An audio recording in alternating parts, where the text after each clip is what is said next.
नमस्कार। आइए शुरू करते हैं अपना पहला पाठ कबीरदास की साखियाँ।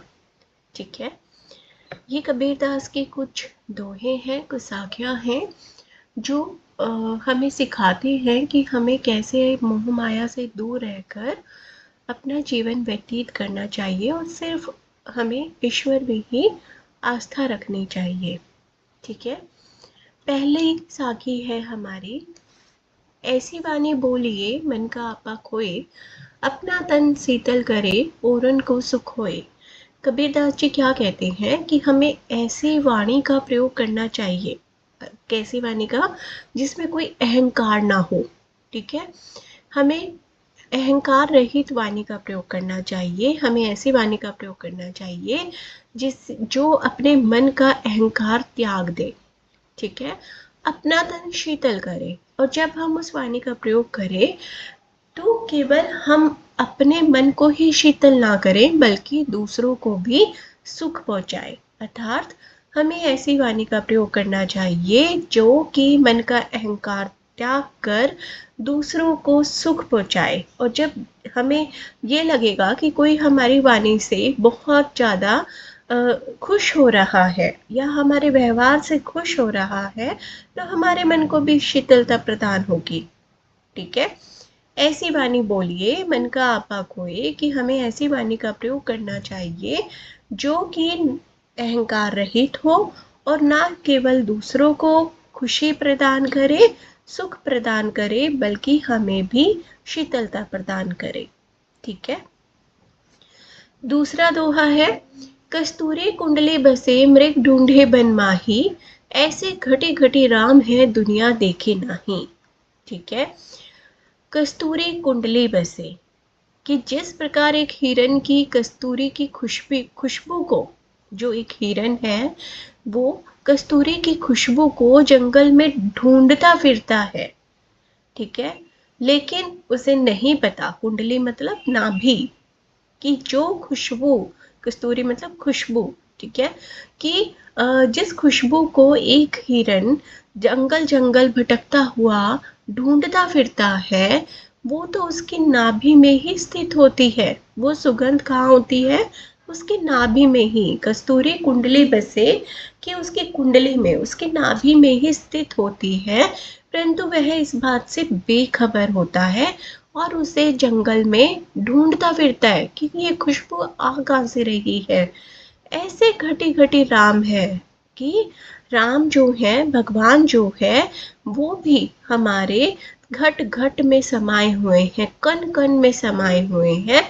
यहाँ पे राम थोड़ा सा टाइपिंग मिस्टेक हो गई है, इसे अवॉइड कर देना प्लीज।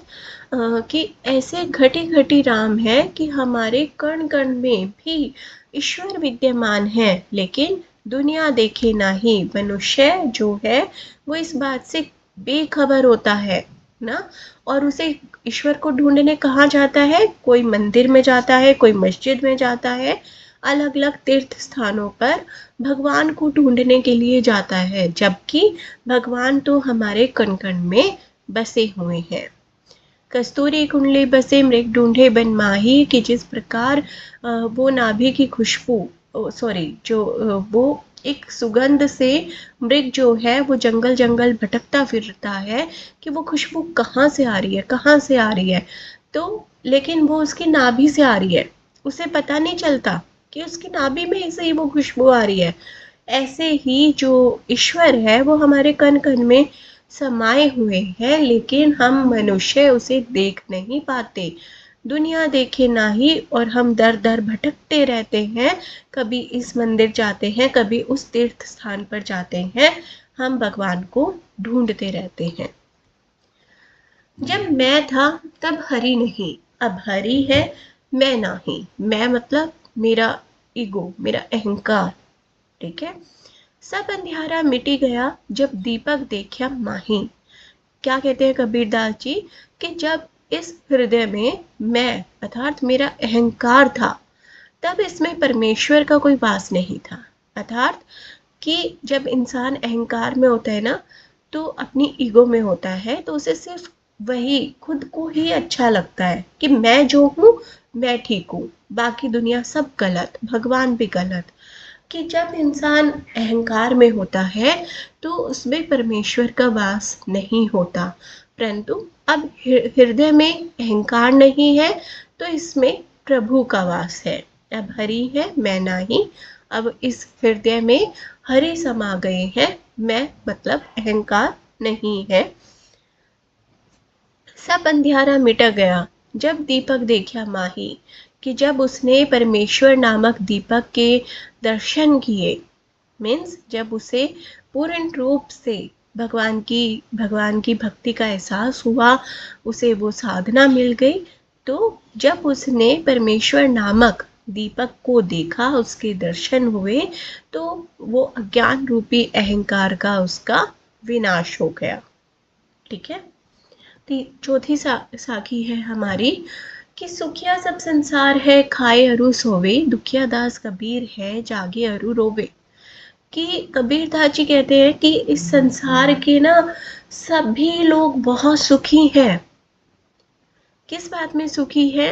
कि सुबह उठते हैं, खाना पीना बनाते हैं, खाते हैं और अपने अपने ऑफिस चले जाते हैं, अपने अपने काम पे चले जाते हैं। लेकिन वो ये नहीं जानते कि वो किस अंधकार में, अज्ञान रूपी अंधकार में डूबे हुए हैं। असल में कबीरदास जी हमें सिर्फ और सिर्फ ये सिखाना चाहते हैं कि ये दुनिया सिर्फ मोह माया है। हमें समय निकालकर भगवान की भक्ति करनी चाहिए। और कबीरदास कभी ये नहीं कहते थे कि तुम मूर्ति पूजा करो, वो उसके विरुद्ध थे। वो तो निर्गुण धारा के उपासक थे। निर्गुण धारा मतलब वो समाज में परिवर्तन लाना चाहते थे। वो ये नहीं चाहते थे कि हम 2-2 3-3 घंटे बैठ के मंदिरों में पूजा करें या मूर्ति पूजा करें। नहीं, वो सिर्फ हमें ये एक अच्छा मनुष्य बनाने की कोशिश करते रहे। और उनकी दोहे साखियाँ भी हमें वही सिखाती हैं कि हमें समाज में रहकर दूसरों की भी भलाई करनी है, अपना भी देखना है, और सिर्फ उस अंधकार से, उस मोह माया से हमें निकलना है। तो यहाँ भी कबीरदास यही कहते हैं कि ये दुनिया जो है ना, वो इतनी सुखी हो गई है कि सब अपने अपने काम में इतने व्यस्त हो गए हैं, उन्हें भगवान की तरफ कोई वो नहीं रहा, मतलब भगवान की तरफ उनकी कोई आस्था नहीं रही। वे अज्ञान रूपी अंधकार में डूबे हुए हैं। ठीक है। और यहाँ तक कि वो अपनी मृत्यु से भी अनजान सोए हुए हैं। ठीक है। सुखिया सब संसार है, खाए अरु सोवे, खाता पीता है और सो जाता है। लेकिन दुखी कौन है? कबीरदास है। दुखिया दास कबीर है, जागे अरु रोवे। और वो ये सब देखकर कि ये संसार को, आज के समाज को क्या हो गया है ना, क्या हो गया है, वो इस चिंता में जाग रहे हैं और रोते रहते हैं। ठीक है।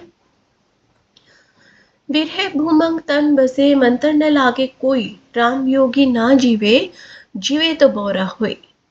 ठीक है। विरह मतलब बिछुड़ना, किसी से बिछुड़ना। भूमंग तन बसे, कि किसी के बिछड़ने का गम कैसा होता है? सांप के जैसा होता है।